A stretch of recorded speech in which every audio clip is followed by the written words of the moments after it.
Pen medicine specialist जो designation है वो क्या है? पेन एक प्रोटेक्टिव मैकेनिज्म होता है बॉडी का, उसमें हमारे लिए हिस्ट्री बहुत इंपॉर्टेंट होती है। क्या आपकी जो ये टेक्निक है वो कैंसर पेशेंट्स के लिए भी उतनी बिल्कुल, हेल्पफुल है? कैंसर से मुझे डर नहीं लगता, दर्द से डर लगता है, तो वो दर्द इसमें आसानी से ट्रीट हो सकता है। नर्व ब्लॉक करना एक लास्ट ऑप्शन होता है।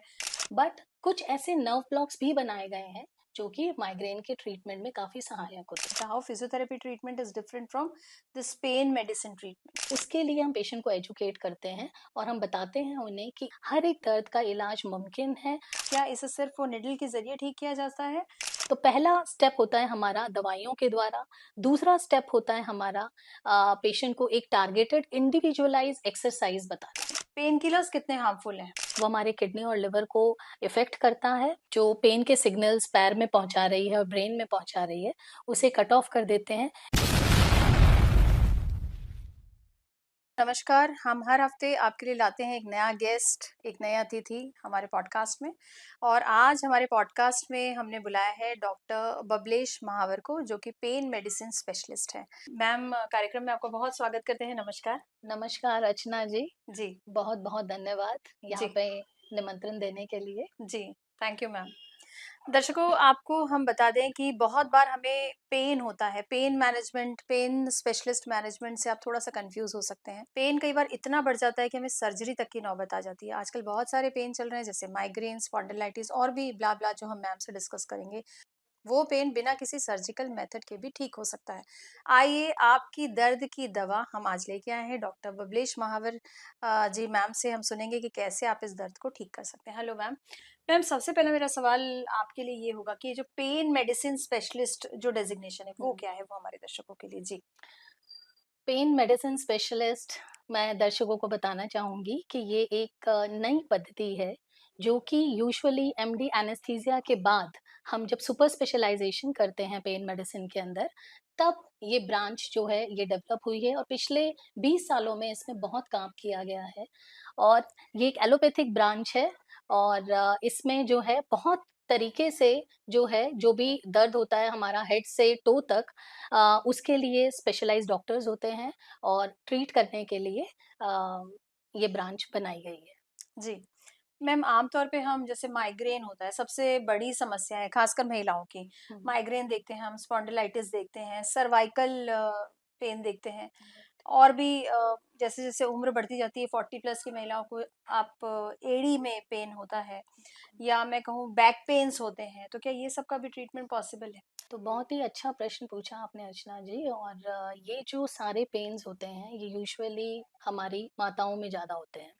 उसका एक कारण ये भी है कि 40-45 साल की उम्र के बाद यूजुअली कुछ ऐसे हार्मोनल चेंजेस आते हैं, पहला कारण, जिसकी वजह से ये पेन ज़्यादा होने लगते हैं। मेनोपॉज़ में फीमेल्स ज़्यादा पेन फ़ील करती हैं। हुँ। दूसरी चीज़ कि जब धीरे-धीरे एज जो है वो आगे बढ़ती है, तो ऑस्टियोपोरोसिस के कारण भी बोन्स जो हैं, वो वीक हो जाती हैं, ओके। जिसके कारण भी ये दर्द होता है। और तीसरा महत्वपूर्ण कारण ये है कि माताएँ और फीमेल्स यूजुअली मतलब अपना ध्यान कम रखती हैं। परिवार का पूरा ध्यान रखती हैं, उनका फ़ोकस पूरे अपने परिवार में बच्चों पे ज़्यादा रहता है इंस्टेड ऑफ अपने खुद पे। तो राइट। उनका खुद का भी ध्यान रखना उनके लिए बहुत ही महत्वपूर्ण है। और ये सारे दर्द, चाहे वो एड़ी का दर्द हो, चाहे वो घुटने का दर्द हो या कोई भी कमर दर्द हो, इसमें आसानी से ट्रीट हो सकता है। जी मैम। मैम, जैसे आमतौर पे हम देखें, माइग्रेन बहुत समस्या है, और जैसे ही माइग्रेन होता है हम सबसे पहले पेन किलर की, मैं खुद की भी अगर बात करूँ, मुझे जैसे ही हेडेक होता है मेरे अंदर एक वहम है या क्या कि जब तक मैं गोली नहीं लूँगी मुझे ठीक नहीं लगेगा। तो पेन किलर लेना कितना सही, और आप माइग्रेन को कैसे इस पेन मैनेजमेंट टेक्निक से ठीक कर सकती हैं, वो बताइए? जी। यूजुअली माइग्रेन के जो पेशेंट्स होते हैं, उसमें हमारे लिए हिस्ट्री बहुत इम्पोर्टेंट होती है अर्चना जी। क्योंकि 90 टू 95% जो क्लूज़ हैं हमें, वो हमें हिस्ट्री से मिलता है पेशेंट की। क्योंकि कई बारी फीमेल्स का क्या होता है कि फास्टिंग वो ज़्यादा रखती हैं, हुँ। कई बारी ऐसे कुछ ऐसे फूड होते हैं जो कि एग्रवेट करते हैं। मेल्स की अगर हम देखें तो रेड वाइन, कुछ रेड मीट, ऐसी चीज़ें होती हैं जो कि माइग्रेन को एग्रवेट करती हैं। तो ये चीज़ें आम तौर पे लोगों को पता नहीं होती। जी। तो इन चीज़ों का सेवन करने से भी माइग्रेन के अटैक्स जो हैं, वो बढ़ जाते हैं। फीमेल्स के अंदर जब भी मेंस्ट्रुअल साइकिल होती है और इस तरीके के हार्मोनल चेंजेस होते हैं, वो भी एक कारण होता है माइग्रेन का। तो सबसे पहले हम कोशिश करते हैं पेशेंट के साथ बैठ के 40-45 मिनट हम डिस्कस करते हैं। पेशेंट से पूछते हैं कि क्या उसके एग्ग्रवेटिंग फैक्टर्स हैं, क्या उसके रिलीविंग फैक्टर्स हैं और उसके बेसिस पे हम डायग्नोज़ करके माइग्रेन का ट्रीटमेंट करते हैं। माइग्रेन के ट्रीटमेंट में यूजुअली दवाइयाँ तो अक्सर सभी लिख देते हैं, हुँ, हुँ। सारे ही डॉक्टर्स दवाइयाँ लिखते हैं, बट कुछ ऐसे नर्व ब्लॉक्स भी बनाए गए हैं, जो कि माइग्रेन के ट्रीटमेंट में काफ़ी सहायक होते हैं। अच्छा मैम, जैसे आप नर्व ब्लॉक की बात बता रही हैं। हुँ, एक अगर मैं अगर मुझे डॉक्टर कहें कि नर्व ब्लॉक करवा लीजिए अर्चना, आपको सर्वाइकल है ये, तो एक मन में एक भ्रांति होती है कि यहाँ पे कोई इंजेक्शन हमें लगाई जाती है और नर्व ब्लॉक करना एक लास्ट ऑप्शन होता है, और पेशेंट्स को नहीं करवाना चाहिए। तो ये भ्रांति है, सच है, क्या है वो हमारे पेशेंट? हाँ, ये बहुत अच्छा सवाल किया आपने अर्चना जी, लेकिन ये एक मिथ है कि ये एक लास्ट ऑप्शन है। बेसिकली क्या होता है कि पेन एक प्रोटेक्टिव मैकेनिज़्म होता है बॉडी का। हुँ, हुँ। तो अगर वो 3 महीने से कम है, इसे हम 2 भाग में बाँटते हैं, हुँ, हुँ। एक्यूट और क्रॉनिक। तो जो एक्यूट होता है वो 3 महीने से कम होता है, प्रोटेक्टिव मैकेनिज़्म होता है, अगर हमने कुछ भी हाथ अपना आँख के पास रखा या कुछ, तो तुरंत हमें पेन होता है, हम अपना हाथ हटा लेते हैं, हुँ। क्योंकि वो हमें बताता है कि कुछ समथिंग इज़ रॉन्ग, तो प्लीज़ आप अपना हाथ हटा लीजिए। लेकिन यही दर्द जब 3 महीने से ज़्यादा पुराना हो जाता है, तो वो एक नॉर्मल प्रोटेक्टिव मैकेनिज़्म ना रह के एक बीमारी बन जाता है, एक डिज़ीज़ बन जाता है। हुँ। जिसमें वो जो नसें होती हैं, जो स्पाइनल कॉर्ड से ब्रेन में पेन के सिग्नल्स लेके जाती हैं, वो डैमेज हो जाती हैं। तो इसी नसों को ट्रीट करने के लिए कुछ ऐसे स्पेशल नर्व ब्लॉक्स बनाए गए हैं, जो कि एक भ्रांति है कि इससे कोई ऐसा पैरालिसिस हो जाएगा, ऐसा कोई लकवा आ जाएगा, ऐसा कुछ नहीं होता है, क्योंकि हर एक नस के अंदर एक सेंसरी ब्रांच होती है, एक मोटर ब्रांच होती है। जी। हम खाली उसकी पेन की सेंसेशन को खत्म करते हैं, ना कि उसकी मसल की जो सप्लाई होती है, उसको खत्म करते हैं। तो इससे ऐसा कुछ भी नहीं होता है और ये जो पद्धति है और ये जो नर्व ब्लॉक्स बनाए गए हैं, ये खाली भारत देश में ही नहीं, ये अमेरिका में, यूरोप में, हर जगह इनका यूज़ हो रहा है और ये सारी चीज़ें गाइडलाइंस के हिसाब से ही की जाती हैं। मैम, हम आम तौर पे कैंसर पेशेंट्स को देखते हैं, बहुत पेन में होते हैं हुँ, वो लोग। तो क्या आपकी जो ये टेक्नीक है, वो कैंसर पेशेंट्स के लिए भी उतनी बिल्कुल, हेल्पफुल है? बिल्कुल अर्चना जी, जी। कैंसर में इतना एक्सक्रूशिएटिंग पेन होता है कि हम जितना मरीज़ को देखते हैं, मरीज़ ये कहता है कि मैं भले ही कैंसर से मुझे डर नहीं लगता, लेकिन मुझे दर्द से डर लगता है, तो वो दर्द मुझे नहीं होना चाहिए।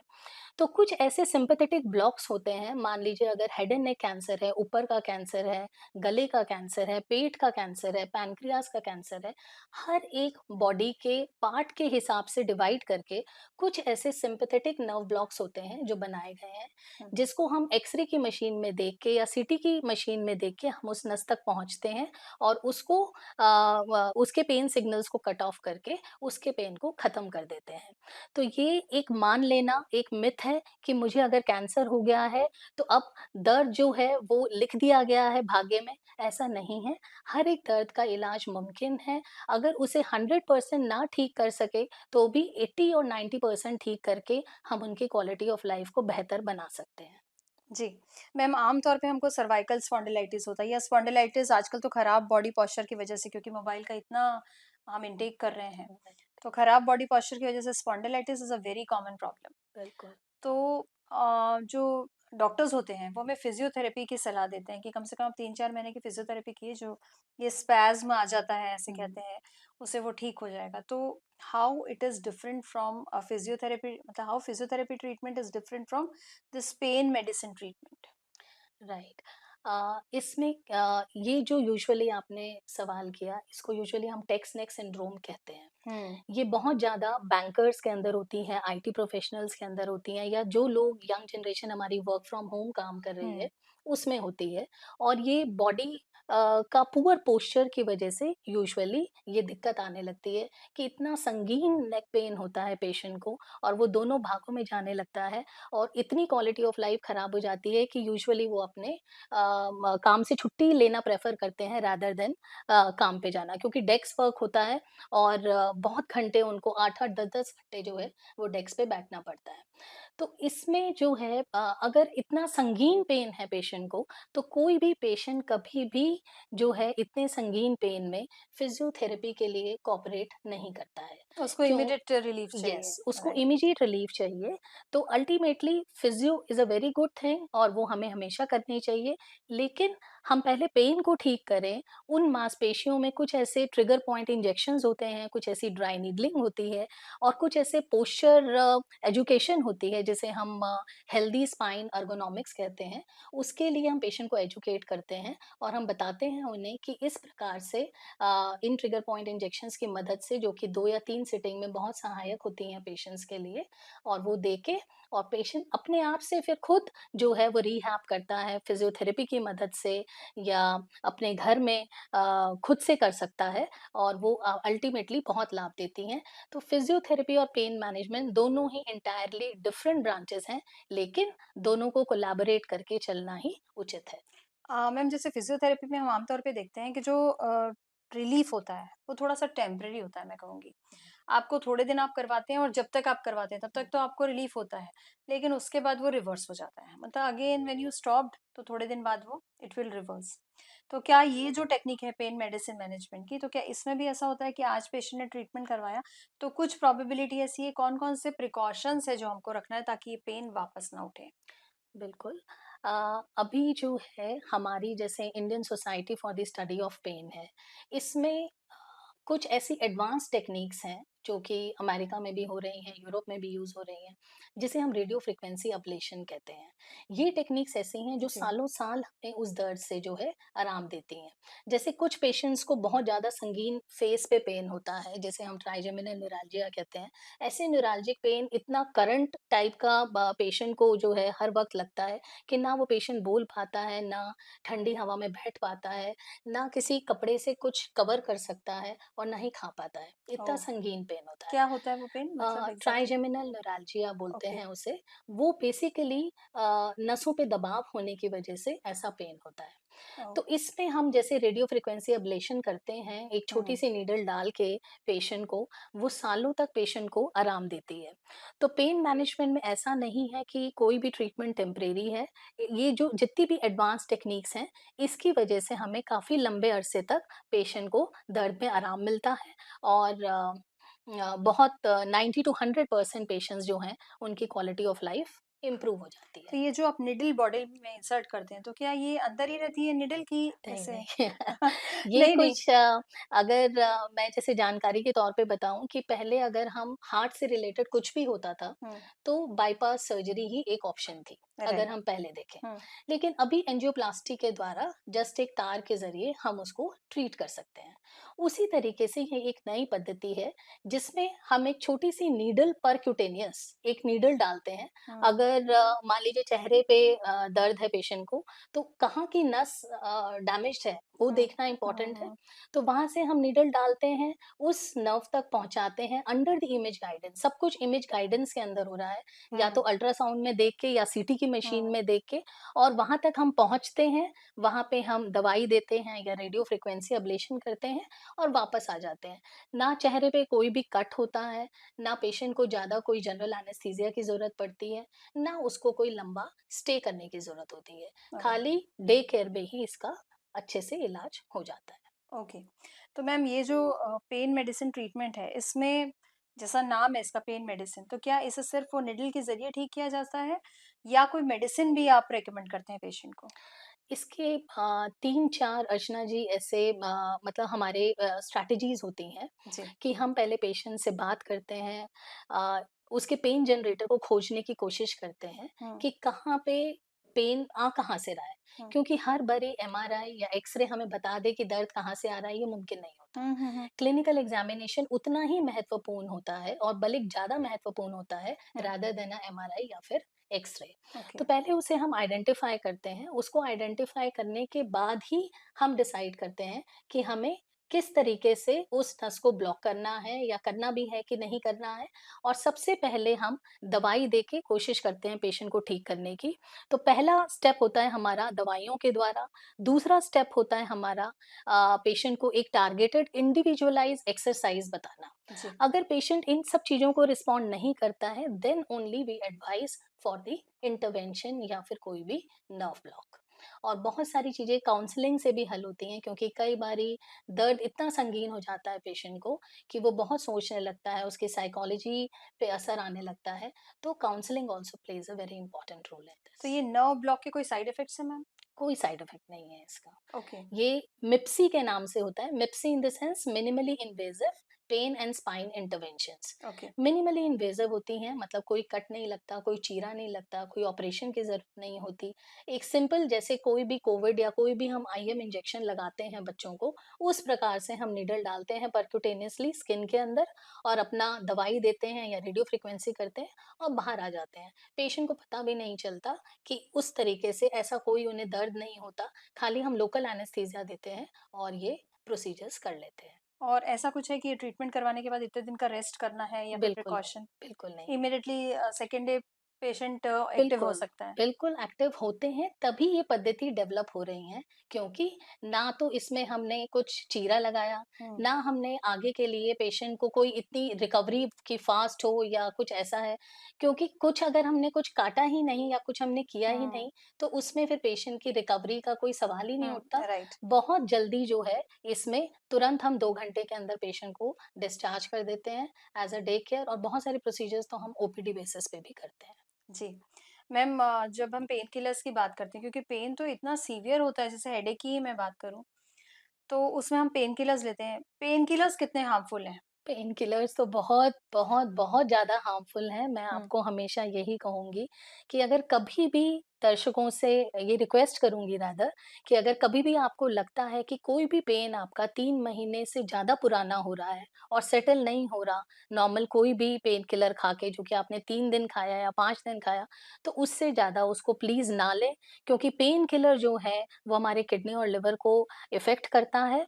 और बहुत सारे डायलिसिस और क्रोनिक किडनी डिजीज़ जो है, वो इसकी वजह से होते हैं। तो आप अपने किसी भी नियर बाय सेंटर पे जाके, किसी भी पेन क्लिनिक में या फिर किसी भी पेन मेडिसिन विशेषज्ञ से संपर्क कर सकते हैं। यानी बिना किसी विशेषज्ञ की जानकारी के आप ये पेन किलर्स ना बिल्कुल, लें। बिल्कुल, बिल्कुल, ओके। नहीं लेना चाहिए। मैम ये तो हम पेन हो गया उसके बाद की ट्रीटमेंट की बात कर रहे हैं आपके साथ। आप ऐसी बातें हमारे दर्शकों के लिए बताइए कि जिससे हम क्या ऐसा करें कि हमें वो पेन ना हो, खासकर जैसे सर्वाइकल बिल्कुल ऑन डिमांड चल रहा है, स्पॉन्डिलाइटिस बिल्कुल ऑन टेबल चल रहा है, या मैं माइग्रेन की बात करूँ। कई बार अगर मैं खुद की भी बात करूँ, कई बार माइग्रेन और सर्वाइकल के कॉम्बिनेशन में भी एक पेन होता है, जिसमें जो बैक नेक के हुँ, खासकर महिलाओं को मैंने कहते हुए सुना है, मैंने खुद भी कई बार एक्सपीरियंस किया है, कि जो बैक या नेक से जो स्टार्ट होता है पेन, इट कम्स यहाँ तक वो आता हुँ। है और ये पूरे शोल्डर्स में, समटाइम्स हाथों तक भी आ जाता है। राइट। ये बहुत ही उचित सवाल पूछा आपने अर्चना जी कि क्या हम कर सकते हैं कि ये जो क्रॉनिक पेन है ये हुँ, हमारा कम हो, चाहे फीमेल्स हों या मेल्स हों। जी। तो उसमें सबसे महत्वपूर्ण है हमारा लाइफ़स्टाइल मॉडिफ़िकेशन। लाइफ़स्टाइल मॉडिफ़िकेशन करना अपने आप में एक बेहतर न्यूट्रिशन लेना, डेली हमारे को एक टारगेटेड एक्सरसाइज़ करना, चाहे वो स्ट्रेंथनिंग के फॉर्म में हो, चाहे वो स्ट्रेचिंग के फॉर्म में हो। ये सारी चीज़ें और एक हेल्दी न्यूट्रिशन लेना एक बहुत ही इम्पोर्टेंट है इस क्रॉनिक पेन के अंदर। क्योंकि अगर हम कुछ भी काम नहीं करते हैं, तो हमारी मसल्स सारी डीकंडीशन्ड हो जाती हैं। हुँ, और जो भी डेस्क वर्क करते हैं, जो 12-12 घंटे डेस्क पे बैठते हैं और उनकी ये मूवमेंट हमारी बिल्कुल नहीं हो पाती है, तो उसकी वजह से ब्लड सप्लाई कम होने के कारण भी इन डीकंडीशन मसल में कुछ भी छोटा-सा ट्रिवियल कभी झटका लगता है या कुछ ऐसा होता है, तो वो एक घातक सिद्ध हो सकता है। तो इसलिए हमें एक्टिव लाइफ़स्टाइल को अपनाना बहुत महत्वपूर्ण है। मतलब क्या हम अपनी दिनचर्या में daily exercises yes, yes. Gym को अलाउ करना ज़रूरी है, yoga and all um, that? हाँ, जिम तो मैं ऐसा नहीं कहूँगी कि मैंडेटरी है कि हमें जिम ही जाना है। वो सारी चीज़ें हम अपना घर में भी कर सकते हैं और योगा क्लासेस आजकल बहुत कॉमन है। हर एक सोसाइटीज़ में आरडब्ल्यूए एनकरेज कर रही है योगा के लिए, वो हम कर सकते हैं। अगर जिम जाना चाहते हैं तो वो भी कर सकते हैं, लेकिन एक हेल्दी लाइफ़स्टाइल और एक एक्टिव लाइफ़स्टाइल होना बहुत महत्वपूर्ण है। Right ma'am. मैम एक और बीमारी जो आजकल बहुत ज़्यादा पेन के कैटेगरी में है, साइटिका हम कहते हैं, जिसमें यहाँ से लेके पूरे एंकल तक मैं कहूँगी पेन होता है। वो क्या है और क्या उस वो भी इस टेक्निक से ठीक होता है? बिल्कुल अर्चना जी, ये एक सेकंड मोस्ट कॉमन प्रॉब्लम है जिसके लिए पेशेंट जो है हुँ। वो पेन क्लिनिक में एंड आता व्हिच है। Is the first most? Headache. Headache. Oh! आपके वाला problem. I am victim of headache madam. Just ask me कि हेडेक क्या होता है? नहीं, या नहीं एग्ज़ैक्टली इसे बिल्कुल डिस्कस करेंगे अपन डिटेल में एक बारी। ओके। तो sciatica जो होता है इसमें अर्चना जी कमर में क्या होता है कि कई बारी कुछ डिस्क प्रोलैप्स होने के कारण या कुछ ऐसे एज के साथ-साथ कुछ ऐसे जॉइंट्स जो है उनमें तब्दीली आती है पेशेंट को, जिसकी वजह से नस जी। जो है प्रभावित होती है और वो नस जो है दबने के कारण पूरा पैर में जो है एक संगीन करंट टाइप का दर्द जो है वो पैर में जाता है। पेशेंट चल नहीं पाता, इतना संगीन पेन होता है कि जलन महसूस होती है, नीडल सा चुभना उसमें होता है और क्वालिटी ऑफ लाइफ को बहुत हद तक जो है वो हैम्पर करता है क्योंकि वो उसकी नॉर्मल अपनी दिनचर्या, वॉशरूम तक जाना पेशेंट के लिए काफ़ी भारी हो जाता है। तो इसके अंदर पेन मैनेजमेंट में बहुत ही अच्छा इलाज मुमकिन है, जैसे कि मैंने आपको बताया था MIPSI that is minimally invasive pain and spine intervention. कई बारी अगर दवाइयों से काम नहीं बनता है, तो उसी तरीके से पेशेंट को उल्टा लिटा के हम सीटी स्कैन की मशीन में देखते हैं, छोटी-सी पतली-सी एक नीडल डालते हैं, रेडियो फ्रीक्वेंसी करते हैं। उस नर्व के जो पेन के सिग्नल्स पैर में पहुँचा रही है और ब्रेन में पहुँचा रही है, उसे कट ऑफ कर देते हैं रेडियो फ्रीक्वेंसी एब्लेशन के द्वारा और पेशेंट को बहुत एक अच्छा आराम आ जाता है और 2 घंटे के बाद पेशेंट जो है वो अपने घर पे भी जा सकता है और अपनी नॉर्मल क्वालिटी ऑफ लाइफ को अच्छे से व्यतीत कर सकता है। यानी साइटिका जैसे पेन भी आपके यहाँ बिल्कुल, उसका बिल्कुल। ट्रीटमेंट है। हाँ जी। इन केस में हम कह सकते हैं कि आपके पास ओवरऑल चाहे साइटिका हो, चाहे सर्वाइकल हो, चाहे स्पॉन्डिलाइटिस हो, चाहे बैक पेन हो, चाहे ये स्पैज़्म वाली प्रॉब्लम हो, सारी प्रॉब्लम का यू हैव द सॉल्यूशन। बिल्कुल, बिल्कुल अर्चना जी, बस यही है कि मैं दर्शकों से यही रिक्वेस्ट करूँगी कि वो ये इस बात को समझें कि पेन को ट्रीट करने के लिए भी अलग से स्पेशलाइज़ एलोपैथिक डॉक्टर्स होते हैं और वो हर एक पेन को हेड से लेके टो तक ट्रीट करने में सक्षम होते हैं। मैम बहुत अच्छी चर्चा रही, आपसे बात करके बहुत अच्छा लगा। पेन मैनेजमेंट तो मुझे लगता है ये टॉपिक हर कोई अपने आप से रिलेट करेगा। क्योंकि समय की सीमा है। जाते-जाते एक सवाल आपने एक प्रश्न के दौरान कहा था कि मेनोपॉज़ के समय में बहुत तकलीफ़ होती है महिलाओं को। तो किस तरह से महिलाएँ इस जो मेनोपॉज़ का जो पेन है, जैसे उस वक़्त इनके बॉडी एक बढ़ जाते हैं हुँ, या मैं कहूँगी मूड स्विंग्स होते हैं, स्ट्रेस हो जाता है, तो कौन-सी ये एज है, तब से हमको समझना है कि अब मेनोपॉज़ स्टार्ट होने वाला है इसलिए हो रहा है और इस मूड स्विंग्स को या बॉडी पेन को हम कैसे रोकें? इसमें अर्चना जी सबसे पहले तो जैसे 40 से 55 इयर्स ऑफ एज ओके। तो इसमें जो है ये सारे मूड स्विंग्स होना, हॉट फ्लशेस होना और बैक पेन होना, ये सारी चीज़ें बहुत बढ़ जाती हैं। राइट। तो इसमें हमें सबसे सबसे महत्वपूर्ण है फैमिली का सपोर्ट होना।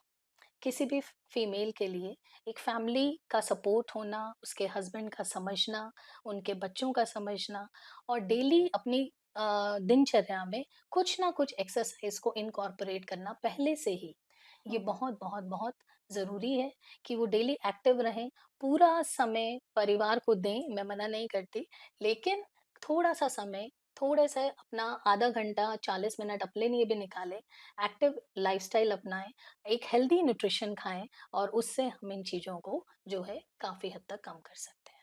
ओके।